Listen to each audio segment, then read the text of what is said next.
Miss Dólar, de Machado de Assis, voz Iba Mendes. Capítulo 1. Era conveniente ao romance que o leitor ficasse muito tempo sem saber quem era Miss Dólar.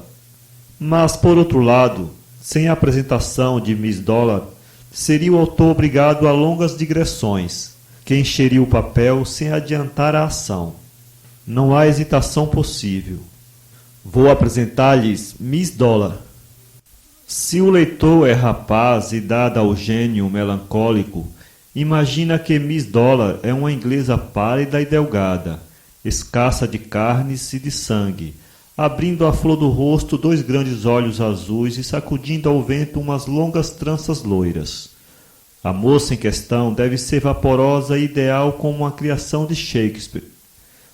Deve ser o contraste do roast beef britânico, com que se alimenta a liberdade do Reino Unido. Uma tal Miss Dólar deve ter o poeta Tennyson de cor e ler Lamartine no original. Se souber o português, deve deliciar-se com a leitura do Soneto de Camões ou os Cânticos de Gonçalves Dias. O chá e o leite devem ser a alimentação de semelhante criatura, adicionando-se-lhes alguns confeitos e biscoitos para acudir às urgências do estômago. A sua fala deve ser um murmúrio de harpa eólia, o seu amor um desmaio, a sua vida uma contemplação, a sua morte um suspiro. A figura é poética, mas não é a da heroína do romance. Suponhamos que o leitor não é dado a estes devaneios e melancolias. Nesse caso, imagina uma Miss Dólar totalmente diferente da outra. Desta vez será uma robusta americana, vertendo sangue pelas faces, formas arredondadas, olhos vivos e ardentes, mulher feita, refeita e perfeita. Amiga da boa mesa e do bom copo, esta Miss Dólar preferirá um quarto de carneiro a uma página de Longfellow. Coisa naturalíssima quando o estômago reclama, e nunca chegará a compreender a poesia do pôr do sol. Será uma boa mãe de família segundo a doutrina de alguns padres mestres da civilização, isto é, fecunda e ignorante. Já não será do mesmo sentir o leitor que tiver passado a segunda mocidade e vir diante de si uma velhice sem recurso. Para esse, a Miss Dólar, verdadeiramente digna de ser contada em algumas páginas, seria uma boa inglesa de 50 anos, dotada com algumas 1000 libras esterlinas, e que, aportando ao Brasil em procura de assunto para escrever um romance, realizasse um romance verdadeiro, casando com o leitor aludido. Uma tal Miss Dólar seria incompleta se não tivesse óculos verdes e um grande cacho de cabelo grisalho em cada fonte. Luvas de renda branca e chapéu de linho em forma de cuia seriam a última demão deste magnífico tipo de ultramar.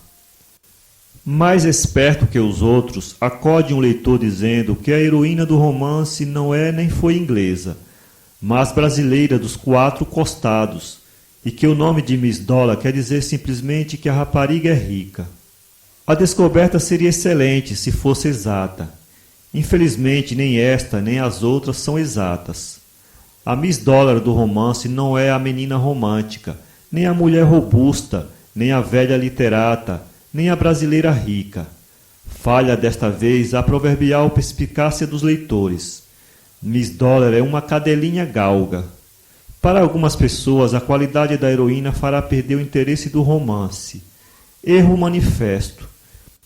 Miss Dólar, apesar de não ser mais que uma cadelinha galga, teve as honras de ver o seu nome nos papéis públicos, antes de entrar para este livro. O Jornal do Comércio e o Correio Mercantil publicaram nas colunas dos anúncios as seguintes linhas reverberantes de promessa. Desencaminhou-se uma cadelinha galga na noite de ontem, 30.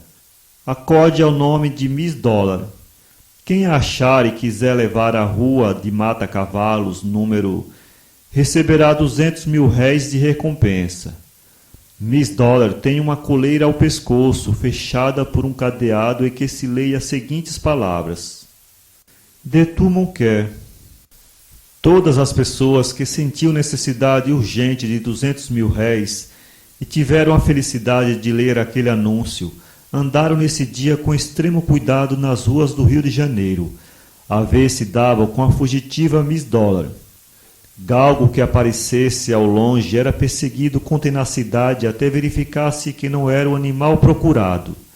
Mas toda essa caçada dos 200 mil réis era completamente inútil, visto que, no dia em que apareceu o anúncio, já a Miss Dollar estava aboletada na casa de um sujeito morador nos Cajueiros, que fazia coleção de cães. Capítulo 2. Quais as razões que induziram o Dr. Mendonça a fazer coleção de cães é coisa que ninguém podia dizer. Uns queriam que fosse simplesmente paixão por esse símbolo da fidelidade ou do servilismo. Outros pensavam antes que, cheio de profundo desgosto pelos homens, Mendonça achou que era de boa guerra adorar os cães. Fossem quais fossem as razões, o certo é que ninguém possuía a mais bonita e variada coleção do que ele. Tinha-os de todas as raças, tamanhos e cores. Cuidava deles como se fossem seus filhos. Se algum lhe morria, ficava melancólico. Quase se pode dizer que, no espírito de Mendonça, o cão pesava tanto como o amor, segundo uma expressão célebre: tirai do mundo o cão e o mundo será um ermo. O leitor superficial conclui daqui que o nosso Mendonça era um homem excêntrico. Não era. Mendonça era um homem como os outros. Gostava de cães como outros gostam de flores. Os cães eram as suas rosas e violetas. Cultivava-os com o mesmíssimo esmero. De flores gostava também, mas gostava delas nas plantas em que nasciam. Cortar um jasmim ou prender um canário parecia-lhe idêntico atentado. Era o Dr. Mendonça homem de seus 34 anos, bem apessoado, maneiras francas e distintas. Tinha se formado em medicina e tratou algum tempo de doentes. A clínica estava já adiantada quando sobreveio uma epidemia na capital. O Dr. Mendonça inventou um elixir contra a doença, e tão excelente era o elixir que o autor ganhou um bom par de contos de réis. Agora exercia a medicina como amador. Tinha quanto bastava para si e a família. A família compunha-se dos animais citados acima. Na memorável noite em que se desencaminhou Miss Dollar, voltava Mendonça para casa quando teve a ventura de encontrar a fugitiva no rocio. A cadelinha entrou a acompanhá-lo e ele, notando que era animal sem dono visível, levou-a consigo para os Cajueiros. Apenas entrou em casa, examinou cuidadosamente a cadelinha. Miss Dollar era realmente um mimo. Tinha as formas delgadas e graciosas da sua fidalga raça. Os olhos castanhos e aveludados pareciam exprimir a mais completa felicidade deste mundo. Tão alegres e serenos eram. Mendonça contemplou-a e examinou minuciosamente. Leu o dístico do cadeado que fechava a coleira e convenceu-se finalmente de que a cadelinha era um animal de grande estimação da parte de quem quer que fosse dono dela. Se não aparecer o dono, fica comigo, disse ele, entregando Miss Dollar ao moleque encarregado dos cães. Tratou o moleque de dar comida a Miss Dollar, enquanto Mendonça planeava um bom futuro à nova hóspede, cuja família devia perpetuar-se na casa. O plano de Mendonça durou o que duram sonhos, o espaço de uma noite.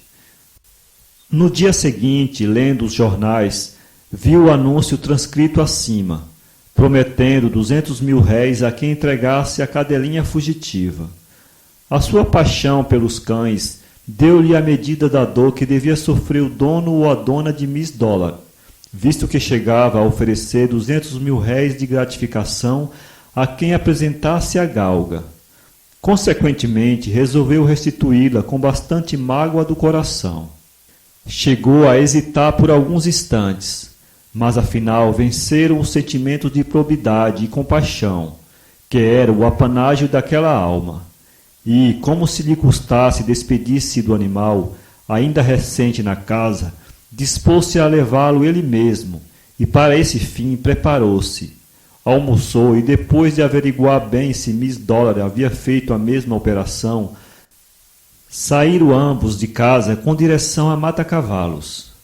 Naquele tempo, ainda o barão do Amazonas não tinha salvo a independência das repúblicas platinas mediante a vitória de Riachuelo, nome com que depois a Câmara Municipal crismou a Rua de Mata-Cavalos. Vigorava, portanto, o nome tradicional da rua, que não queria dizer coisa nenhuma de jeito. A casa que tinha o número indicado no anúncio era de bonita aparência e indicava certa abastança nos haveres de quem lá morasse.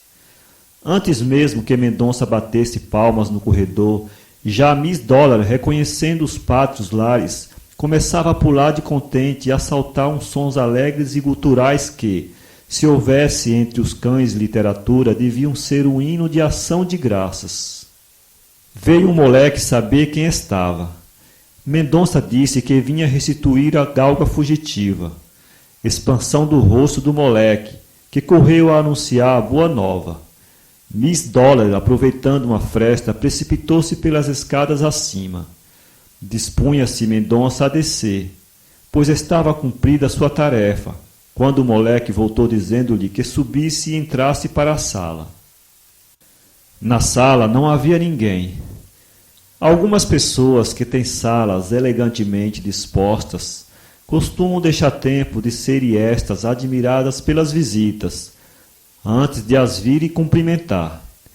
É possível que esse fosse o costume dos donos daquela casa, mas desta vez não se cuidou em semelhante coisa, porque mal o médico entrou pela porta do corredor, surgiu de outra interior uma velha com Miss Dollar nos braços e alegria no rosto. Queira ter a bondade de sentar-se, disse ela, designando uma cadeira a Mendonça. A minha demora é pequena, disse o médico, sentando-se. Vim trazer-lhe a cadelinha que está comigo desde ontem. Não imagina que desassossego causou cá em casa a ausência de Miss Dollar. Imagino, minha senhora. Eu também sou apreciador de cães, e se me faltasse um, sentiria profundamente. A sua Miss Dollar... Perdão, interrompeu a velha. Minha não. Miss Dollar não é minha, é de minha sobrinha.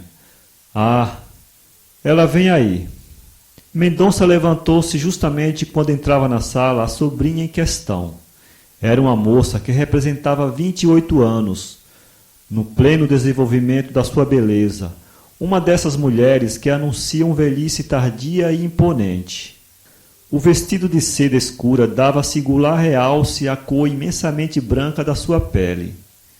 Era rossegante o vestido, o que lhe aumentava a majestade do porte e da estatura. O corpinho do vestido cobria-lhe todo o colo, mas adivinhava-se por baixo da seda um belo tronco de mármore modelado por escultor divino. Os cabelos castanhos e naturalmente ondeados estavam penteados com essa simplicidade caseira, que é a melhor de todas as modas conhecidas. Ornavam-lhe graciosamente a fronte como uma coroa doada pela natureza. A extrema brancura da pele não tinha o menor tom cor-de-rosa que lhe fizesse harmonia e contraste.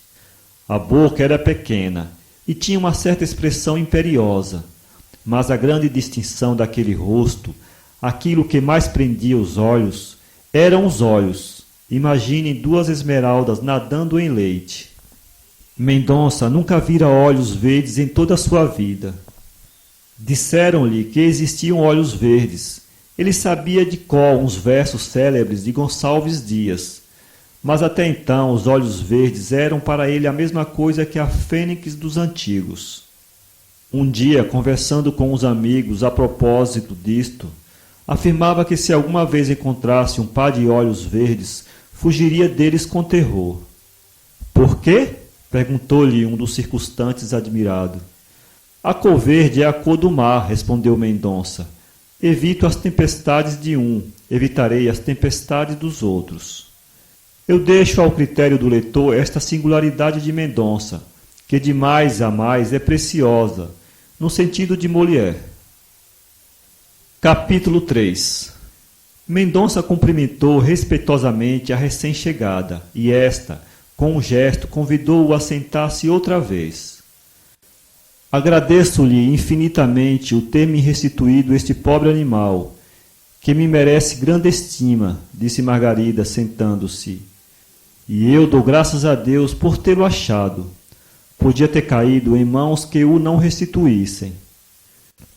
Margarida fez um gesto a Miss Dollar, e a cadelinha, saltando do regaço da velha, foi ter com Margarida. Levantou as patas dianteiras e pôs-la sobre os joelhos. Margarida e Miss Dollar trocaram um longo olhar de afeto.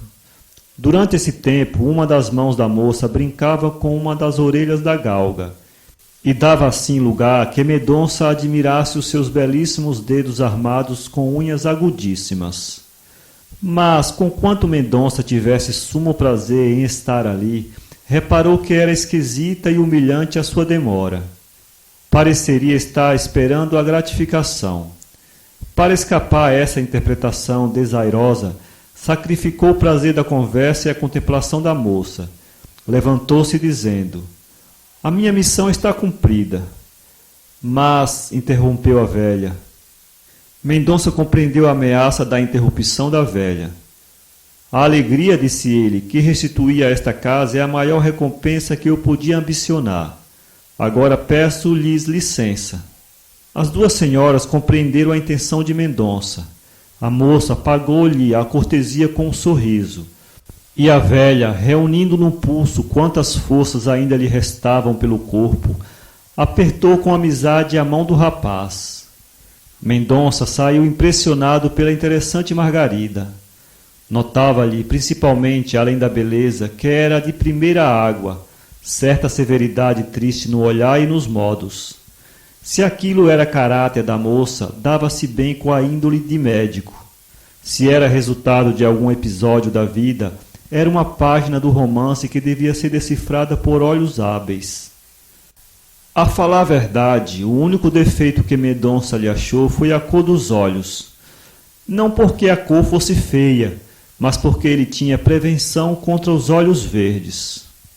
A prevenção, cumpre dizê-lo, era mais literária que outra coisa.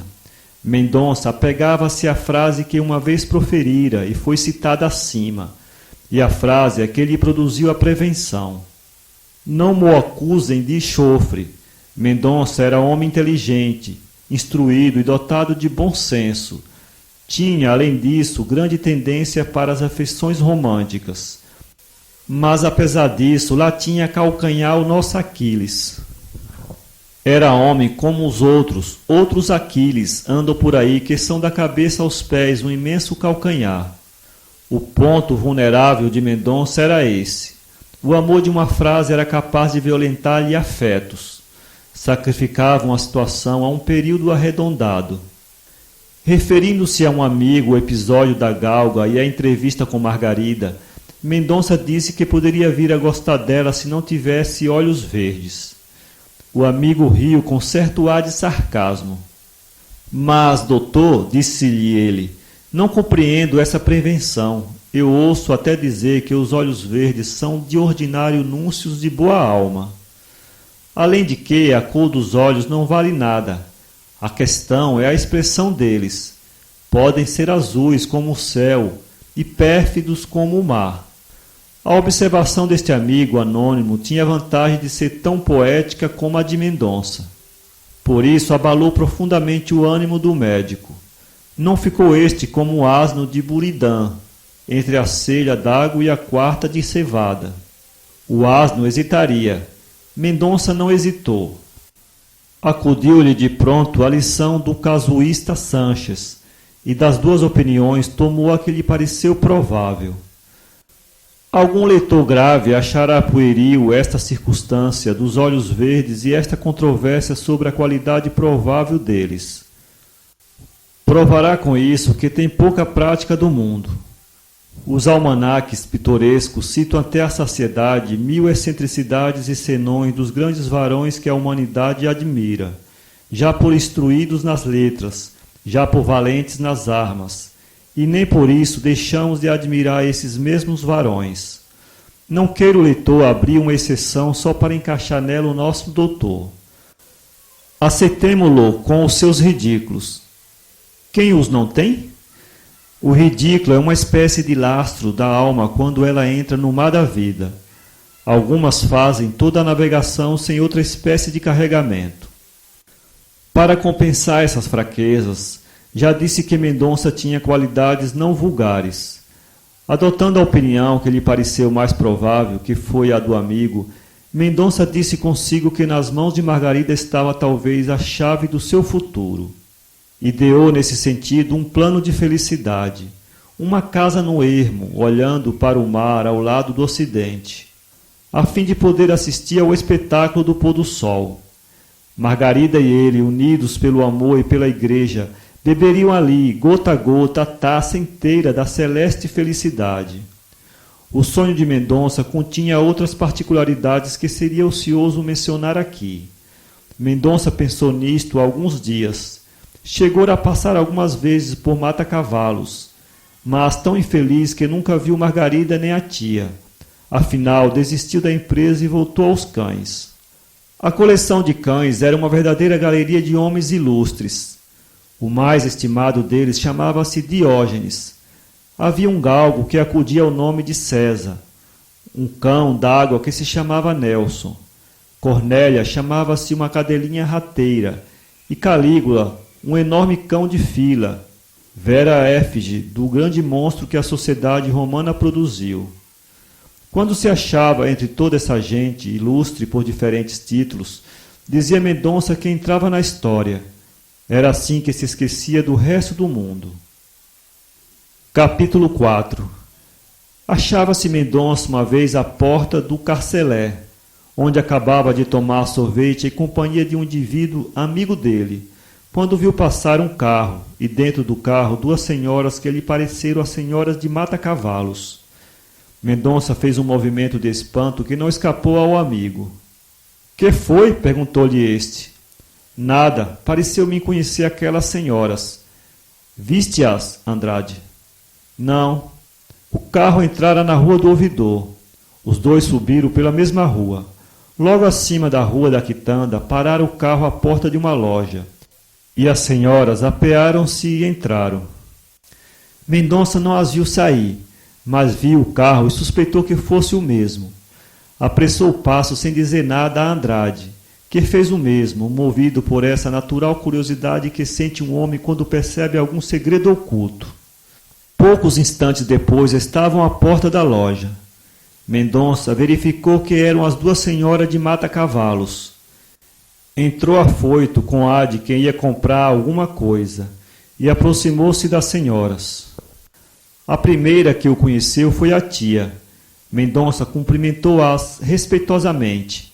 Elas receberam o cumprimento com afabilidade. Ao pé de Margarida estava Miss Dollar, que, por esse admirável faro que a natureza concedeu aos cães e aos cortesãos da fortuna, deu 2 saltos de alegria apenas viu Mendonça, chegando a tocar-lhe o estômago com as patas dianteiras. Parece que Miss Dollar ficou com boas recordações suas, disse Dona Antônia. Assim se chamava a tia de Margarida. Creio que sim, respondeu Mendonça, brincando com a galga e olhando para Margarida. Justamente nesse momento entrou Andrade. Só agora as conheci, disse ele dirigindo-se às senhoras. Andrade apertou a mão das 2 senhoras, ou antes apertou a mão de Antônia e os dedos de Margarida. Mendonça não contava com este incidente e alegrou-se com ele por ter à mão o meio de tornar íntimas as relações superficiais que tinha com a família. Seria bom, disse ele a Andrade, que me apresentasses a estas senhoras. Pois não as conheces? Perguntou Andrade, estupefato. Conhece-nos sem nos conhecer, respondeu sorrindo a velha tia. Por ora, quem o apresentou foi Miss Dollar. Antônia referiu a Andrade a perda e o achado da cadelinha. Pois, nesse caso, respondeu Andrade, apresento-o já. Feita a apresentação oficial, o caixeiro trouxe a Margarida os objetos que ela havia comprado, e as 2 senhoras despediram-se dos rapazes pedindo-lhes que as fossem ver. Não citei nenhuma palavra de Margarida no diálogo acima transcrito, porque, a falar a verdade, a moça só proferiu 2 palavras a cada um dos rapazes. Passe bem, disse-lhe elas, dando as pontas dos dedos e saindo para entrar no carro. Ficando só, saíram também os 2 rapazes e seguiram pela rua do ouvidor acima, ambos calados. Mendonça pensava em Margarida. Andrade pensava nos meios de entrar na confidência de Mendonça. A vaidade tem 1000 formas de manifestar-se como um fabuloso Proteu. A vaidade de Andrade era ser confidente dos outros. Parecia-lhe assim obter da confiança aquilo que só alcançava da indiscrição. Não lhe foi difícil apanhar o segredo de Mendonça. Antes de chegar à esquina da Rua dos Ourives, já Andrade sabia de tudo. Compreendes agora, disse Mendonça, que eu preciso ir à casa dela. Tenho necessidade de vê-la, quero ver se consigo... Mendonça estacou. Acaba, disse Andrade, se consegue ser amado. Por que não? Mas desde já te digo que não será fácil. Por quê? Margarida tem rejeitado 5 casamentos. Naturalmente não amava os pretendentes, disse Mendonça com o ar de um geômetra que acha uma solução. Amava apaixonadamente o primeiro, respondeu Andrade, e não era indiferente ao último. Houve naturalmente intriga. Também não, admiras-te? É o que me acontece. É uma rapariga esquisita. Se te achas com força de ser o Colombo daquele mundo, lança-te ao mar com a armada. Mas toma cuidado com a revolta das paixões, que são os ferozes marujos destas navegações de descoberta. Entusiasmado com esta alusão, histórica debaixo da forma de alegoria, Andrade olhou para Mendonça, que, desta vez, entregue ao pensamento da moça, não atendeu à frase do amigo. Andrade contentou-se com o seu próprio sufrágio e sorriu com o mesmo ar de satisfação que deve ter um poeta quando escreve o último verso de um poema. Capítulo 5. Dias depois, Andrade e Mendonça foram à casa de Margarida, e lá passaram meia hora em conversa cerimoniosa. As visitas repetiram-se, eram, porém, mais frequentes da parte de Mendonça que de Andrade. Dona Antônia mostrou-se mais familiar que Margarida. Só depois de algum tempo, Margarida desceu do Olimpo do silêncio em que habitualmente se encerrara. Era difícil deixar de o fazer.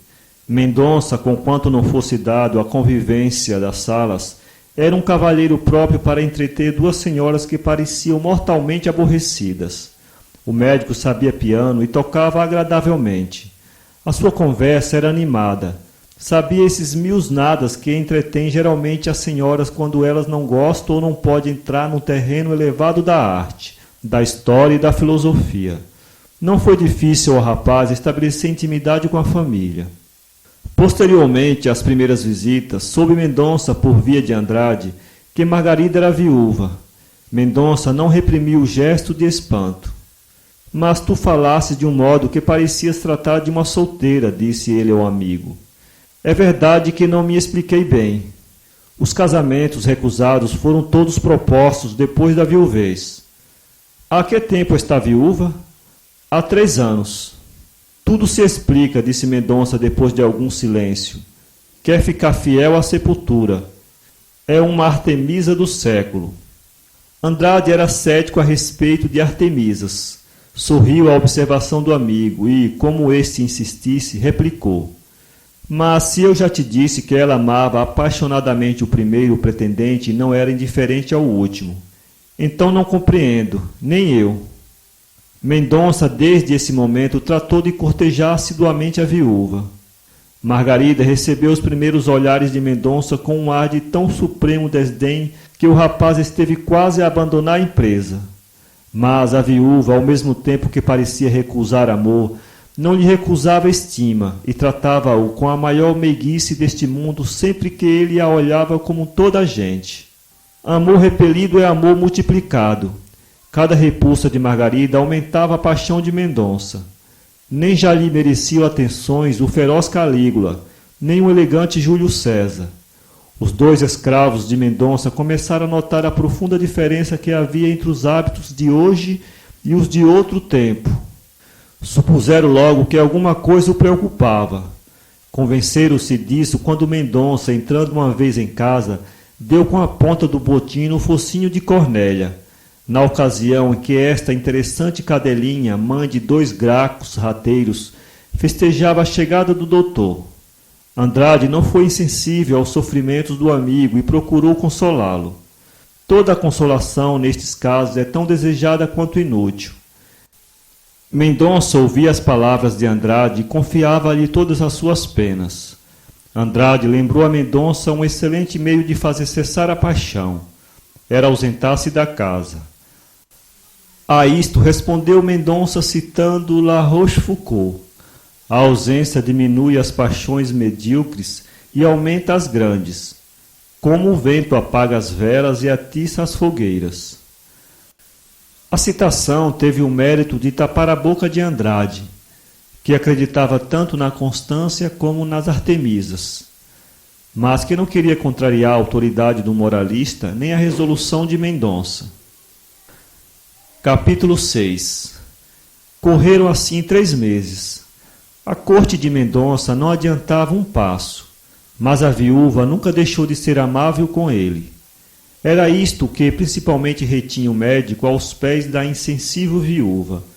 Não o abandonava a esperança de vencê-la. Algum leitor conspícuo desejaria antes que Mendonça não fosse tão assíduo na casa de uma senhora exposta às calúnias do mundo.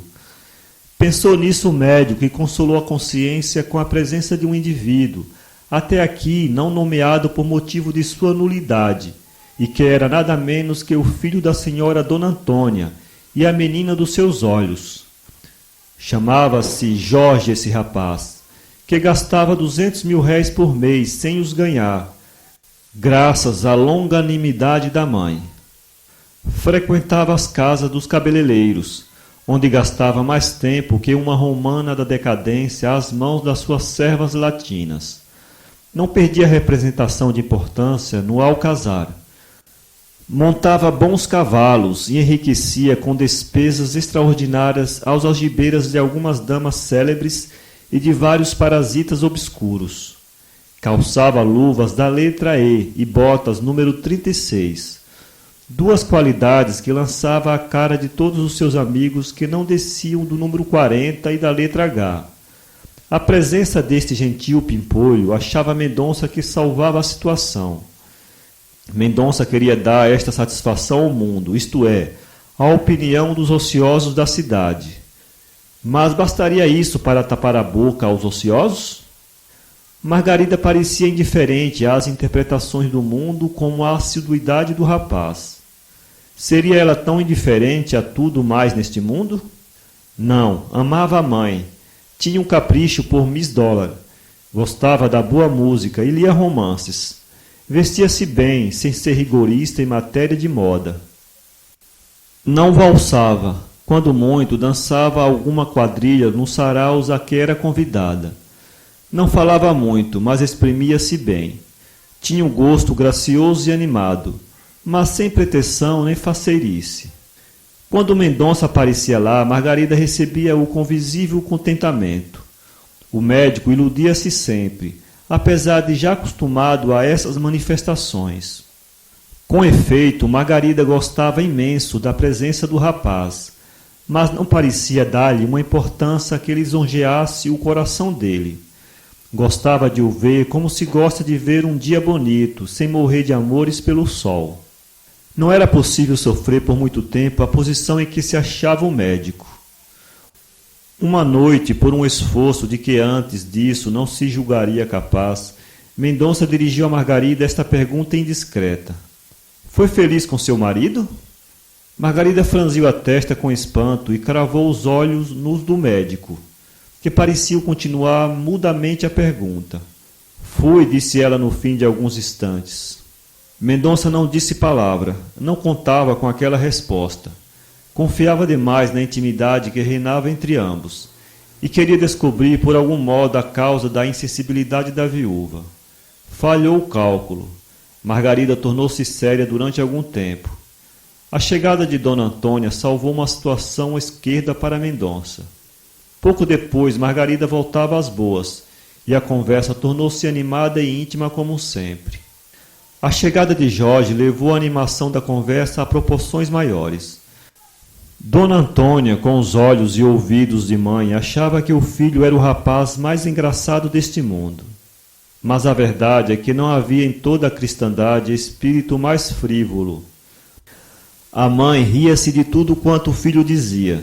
O filho enchia, só ele, a conversa, referindo anedotas e reproduzindo ditos e sestros do alcazar. Mendonça via todas essas feições do rapaz e aturava-o com resignação evangélica. A entrada de Jorge, animando a conversa, acelerou as horas. Às 10 retirou-se o médico, acompanhado pelo filho de Dona Antônia, que ia cear.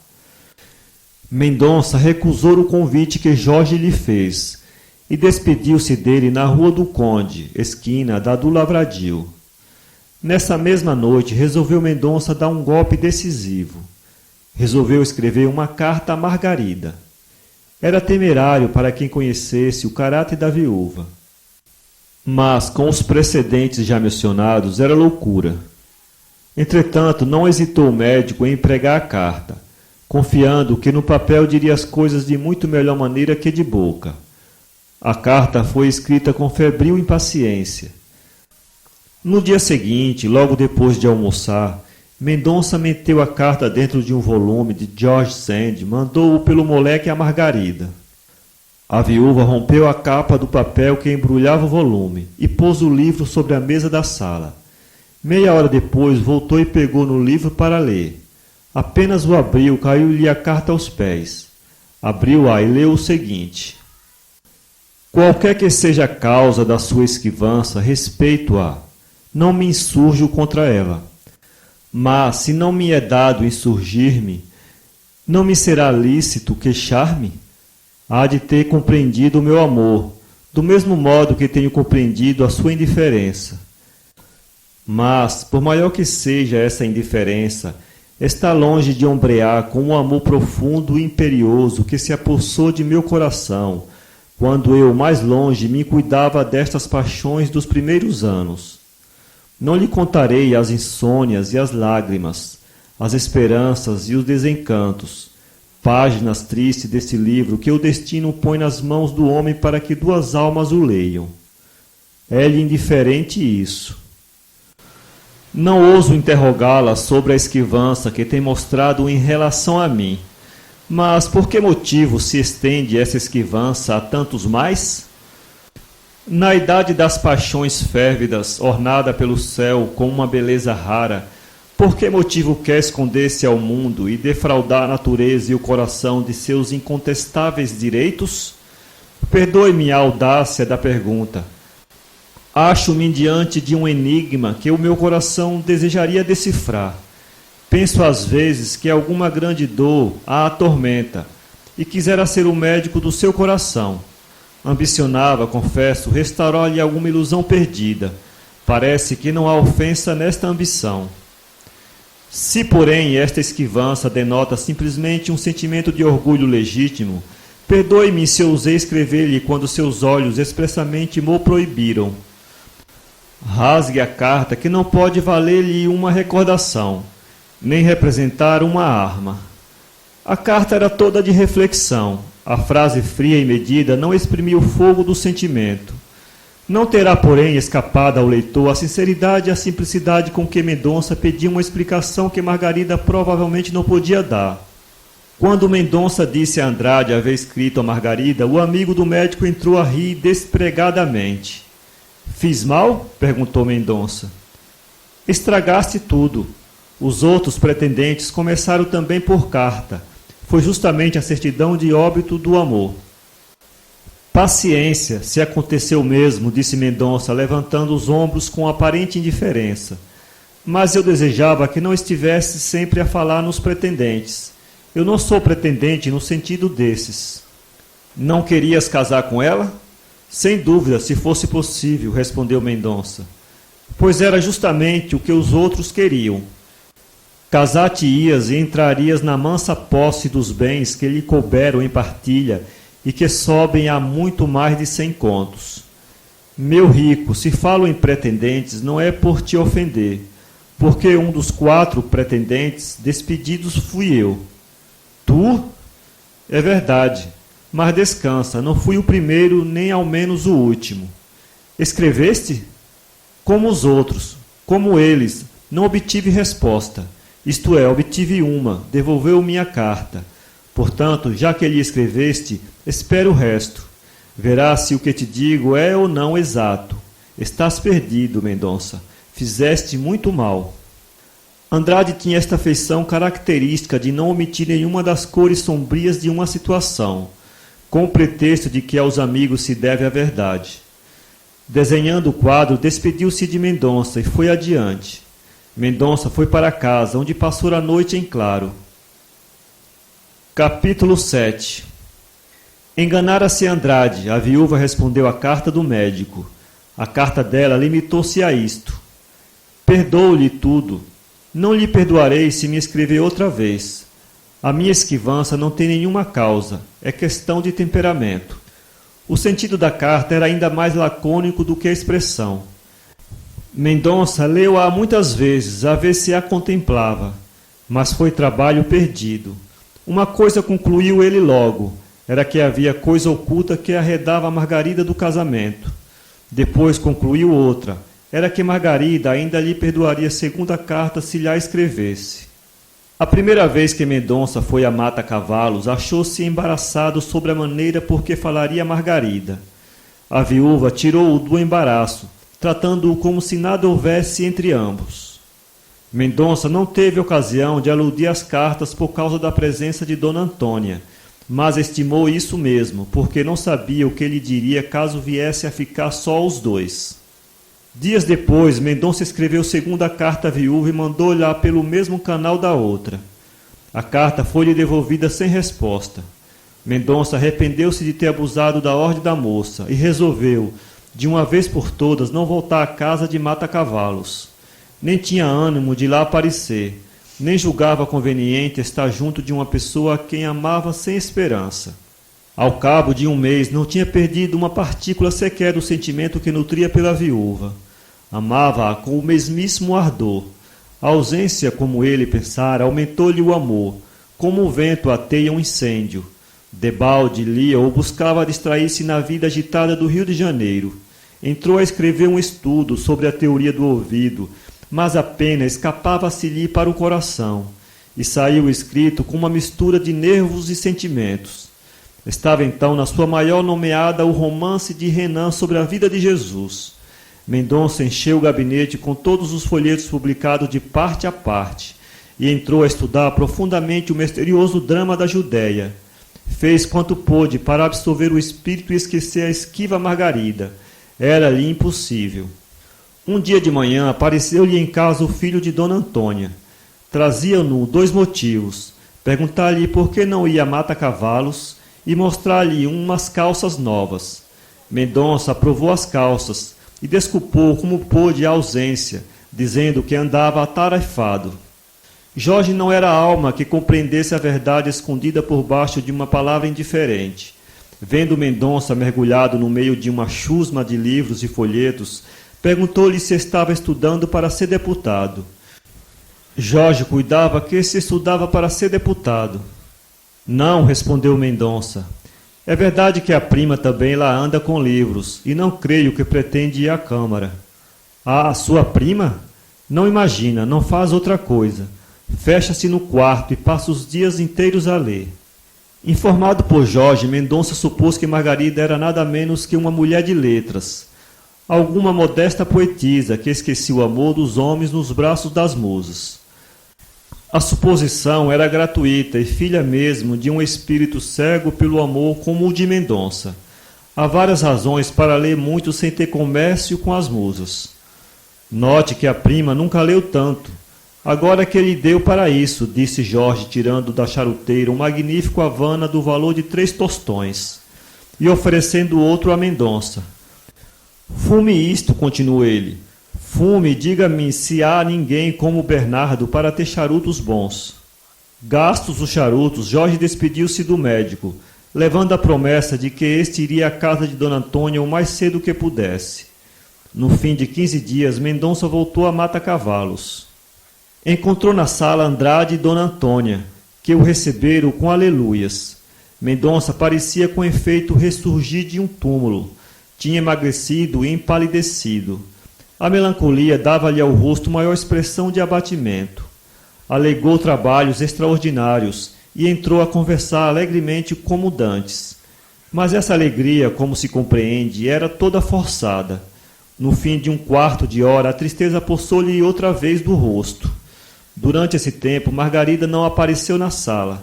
Mendonça, que até então não perguntara por ela, não sei por que razão, vendo que ela não aparecia, perguntou se estava doente.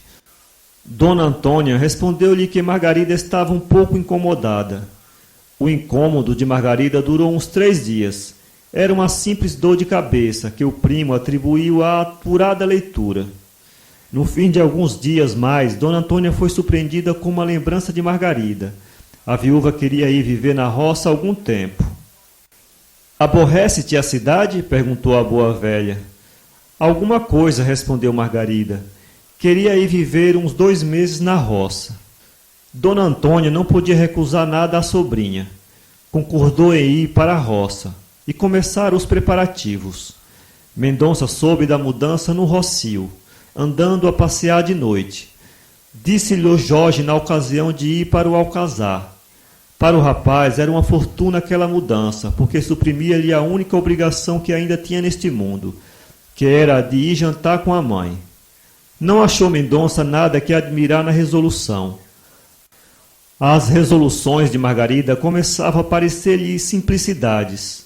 Quando voltou para casa, encontrou um bilhete de Dona Antônia concebido nestes termos: temos de ir para fora alguns meses. Espero que não nos deixe sem despedir-se de nós. A partida é sábado, e eu quero incumbi-lo de uma coisa. Mendonça tomou chá e dispôs-se a dormir. Não pôde. Quis ler, estava incapaz disso. Era cedo. Saiu. Insensivelmente dirigiu os passos para Mata-Cavalos. A casa de Dona Antônia estava fechada e silenciosa. Evidentemente estavam já dormindo. Mendonça passou adiante e parou junto da grade do jardim adjacente à casa. De fora podia ver a janela do quarto de Margarida, pouco elevada e dando para o jardim. Havia luz dentro. Naturalmente, Margarida estava acordada. Mendonça deu mais alguns passos. A porta do jardim estava aberta. Mendonça sentiu pulsar-lhe o coração com força desconhecida. Surgiu-lhe no espírito uma suspeita. Não há coração confiante que não tenha desfalecimentos destes. Além de que, seria errada a suspeita? Mendonça, entretanto, não tinha nenhum direito à viúva. Fora repelido categoricamente. Se havia algum dever da parte dele, era a retirada e o silêncio. Mendonça quis conservar-se no limite que lhe estava marcado. A porta aberta do jardim podia ser esquecimento da parte dos fâmulos. O médico refletiu bem que aquilo tudo era fortuito, e fazendo um esforço, afastou-se do lugar. Adiante, parou e refletiu. Havia um demônio que o impelia por aquela porta dentro. Mendonça voltou e entrou com precaução. Apenas dera alguns passos, surgiu-lhe em frente Miss Dollar, latindo. Parece que a galga saíra de casa sem ser pressentida. Mendonça animou-a e a cadelinha parece que reconheceu o médico, porque trocou os latidos em festas. Na parede do quarto de Margarida desenhou-se uma sombra de mulher. Era a viúva que chegava à janela para ver a causa do ruído. Mendonça coseu-se como pôde com uns arbustos que ficavam junto da grade. Não vendo ninguém, Margarida voltou para dentro. Passado alguns minutos, Mendonça saiu do lugar em que se achava e dirigiu-se para o lado da janela da viúva. Acompanhava-o Miss Dollar. Do jardim não podia olhar, ainda que fosse mais alto, para o aposento da moça. A cadelinha apenas chegou àquele ponto. Subiu ligeira uma escada de pedra que comunicava o jardim com a casa. A porta do quarto de Margarida ficava justamente no corredor que se seguia à escada. A porta estava aberta. O rapaz imitou a cadelinha, subiu os 6 degraus de pedra vagarosamente. Quando pôs o pé no último, ouviu Miss Dollar pulando no quarto e vindo latir à porta, como que avisando a Margarida de que se aproximava um estranho. Mendonça deu mais um passo. Mas, nesse momento, atravessou o jardim um escravo que acudia ao latido da cadelinha. O escravo examinou o jardim e, não vendo ninguém, retirou-se. Margarida foi à janela e perguntou o que era. O escravo explicou-lhe e tranquilizou-a, dizendo que não havia ninguém. Justamente quando ela saía da janela, aparecia à porta a figura de Mendonça. Margarida estremeceu por um abalo nervoso. Ficou mais pálida do que era. Depois, concentrando nos olhos toda a soma de indignação que pôde conter um coração, perguntou-lhe com voz trêmula: Que é aqui? Foi nesse momento, e só então, que Mendonça reconheceu toda a baixeza do seu procedimento, ou, para falar mais acertadamente, toda a alucinação do seu espírito. Pareceu-lhe ver em Margarida a figura da sua consciência, a exprobrar-lhe tamanha indignidade. O pobre rapaz não procurou desculpar-se. A sua resposta foi singela e verdadeira. Sei que cometi um ato infame, disse ele. Não tinha razão para isso. Estava louco, agora conheço a extensão do mal. Não lhe peço que me desculpe, dona Margarida. Não mereço perdão, mereço desprezo. Adeus. Compreendo, senhor, disse Margarida. Quer obrigar-me pela força do descrédito, quando me não pode obrigar pelo coração. Não é de cavalheiro. Oh, isso! Juro-lhe que não foi tal o meu pensamento. Margarida caiu numa cadeira, parecendo chorar. Mendonça deu um passo para entrar, visto que até então não saíra da porta. Margarida levantou os olhos cobertos de lágrimas e, com um gesto imperioso, mostrou-lhe que saísse. Mendonça obedeceu. Nem um nem outro dormiram nesta noite. Ambos curvaram-se ao peso da vergonha. Mas, por honra de Mendonça, a dele era maior que a dela. E a dor de uma não ombreava com o remorso de outro. Capítulo 8. No dia seguinte, estava Mendonça em casa fumando charutos sobre charutos, recurso das grandes ocasiões, quando parou à porta dele um carro, apeando-se pouco depois a mãe de Jorge. A visita pareceu de mau agouro ao médico, mas apenas a velha entrou, dissipou-lhe o receio. Creio, disse Dona Antônia, que a minha idade permite visitar um homem solteiro. Mendonça procurou sorrir ouvindo este gracejo, mas não pôde. Convidou a boa senhora a sentar-se. E sentou-se ele também, esperando que ela lhe explicasse a causa da visita. Escrevi-lhe ontem, disse ela, para que fosse ver-me hoje. Preferi vir cá, receando que por qualquer motivo não fosse a mata-cavalos. Queria então incumbir-me? De coisa nenhuma, respondeu a velha sorrindo. Incumbi, disse-lhe eu, como diria qualquer outra coisa indiferente. Quero informá-lo. Ah, de quê? Sabe quem ficou hoje de cama? Dona Margarida? É verdade, amanheceu um pouco doente. Diz que passou a noite mal. Eu creio que se é razão, acrescentou Dona Antônia, rindo maliciosamente para Mendonça. Qual será então a razão? Perguntou o médico. Pois não percebe? Não. Margarida ama-o.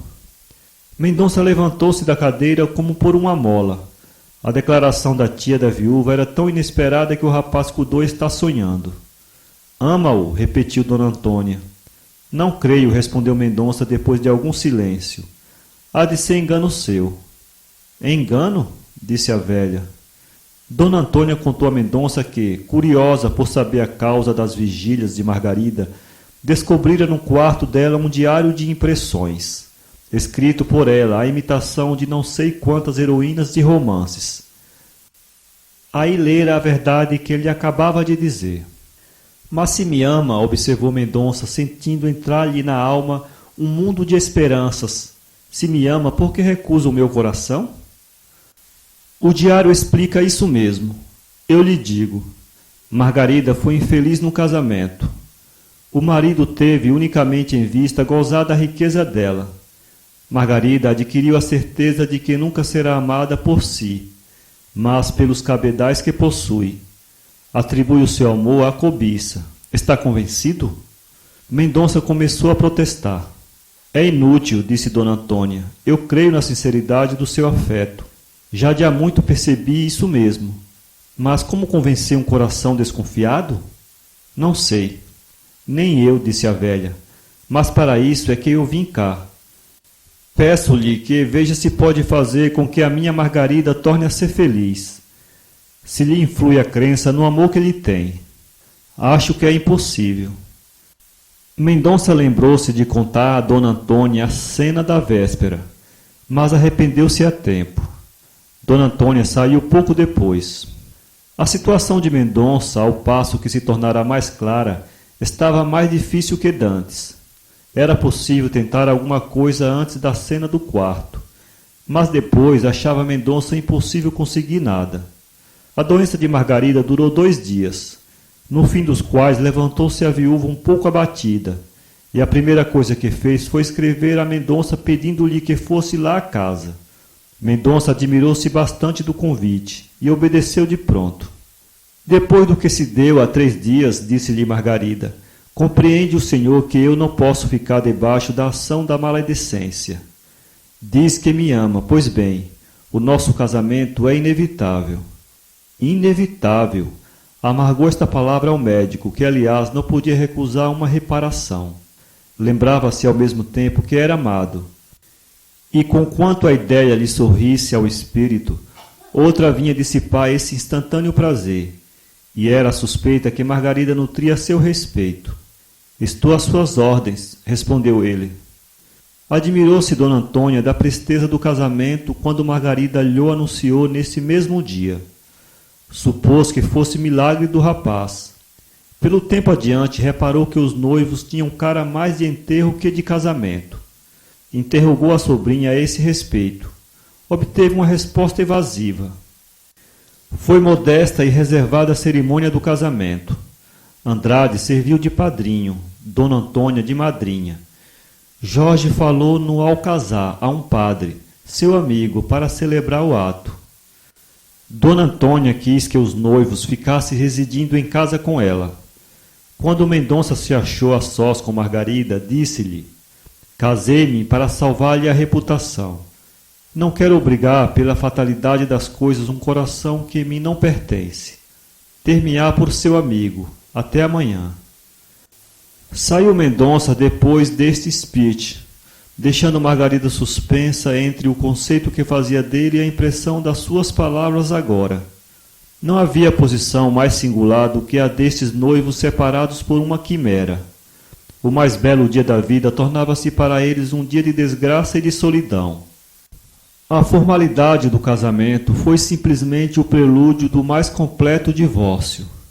Menos ceticismo da parte de Margarida, mais cavalheirismo da parte do rapaz, teria poupado o desenlace sombrio da comédia do coração. Vale mais imaginar que descrever as torturas daquela primeira noite de noivado. Mas aquilo que o espírito do homem não vence, há de vencê-lo o tempo, a quem cabe final razão.